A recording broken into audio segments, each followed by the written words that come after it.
It does sound like maybe viewers shouldn't be surprised, but it does sound like you think of all the sports that are beginning to think about this, football, baseball, golf, you think baseball is going to lead us out?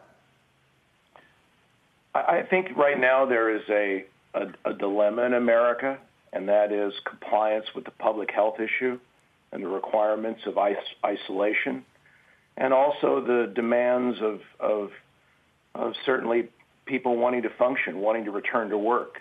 And there's strong considerations for the social determinatives as to reasons for, getting back to a normal life. And I think what we have to do is create a control. And I've talked to a lot of medical experts and certainly physicians and immunologists and epidemiologists. And the platform by which we can do that is that we have to do things responsibly and do things with a low mortality rate. And we think that the population that can lead in the employment area to do this is people that have the lowest mortality risk. And that is for Major League Baseball players, their age, their first-class medical condition, and the fact that they have long-standing medical histories is that certainly bringing them to an employment environment and setting up a control where it's phased in and done so may be a model for America as to how we support the needs of the public health concerns and yet also create what I call a functional isolation program to return employees to work. That's a great point. Athletes are surrounded by doctors all the time, which sort of reminds me of what Dr. Fauci said in an interview last week, which was you get players, you isolate them in a hotel, you test them upwards and downwards as much as you possibly can, and you create a bubble in which they can play. Does that sound reasonable, and is it something that your clients are interested in doing? Well, certainly there's a lot of compassion and empathy that baseball players have for what's going on in America, and that is that they know they want to create a return to normalcy, and certainly our national pastime is a sign of that. And we also want to create employment environments that we know are safe. And by phasing in, we might bring pitchers and catchers in first. We have them tested on arrival.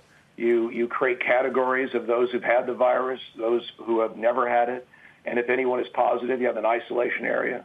And certainly my players that we spoke with are willing to take and be a model for this and be isolated for 30 days or so and be away from their families. And remember that baseball players are not being paid to do this. This is just training. And so they're willing to do it to create, I think, an early arrival of the game. We'll play it without fans. On our studies we've done, for example, this virus has many, many different impacts in different parts of America. We've got 17 ballparks in 9 states that may account for only 15% of the virus. And then we have 6 ballparks that are in, when you account for 6 states that amount for 61% of the virus. So the mortality rates differ dramatically from state to state. And in California, it's 3 per 100,000. In New York, it's 90 per 100,000. So the game has to look at this. But I think as our spring training sites, they have low mortality rates. The players have the lowest of mortality rates and risk. And so I think it's an opportunity where I know my players are willing to create this control and go forward. Hey, Scott, it's John. I wonder, what are the concerns that the players still have? What are you hearing from them about what this time away from the game has meant for them and what their concerns are? I think baseball players are these men they're very active. They're committed to what they're doing. And right now they're like every other American. They're living a life of abnormality. And they're to the point where, they're prepared to do things that they know are relatively safe for them. They understand the more about this disease. We've gotten a lot more clear data that's applied to America.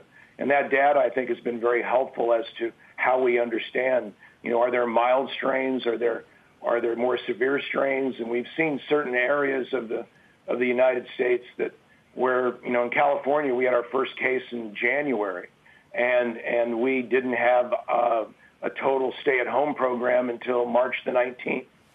And yet in New York, they had their first case diagnosed in March.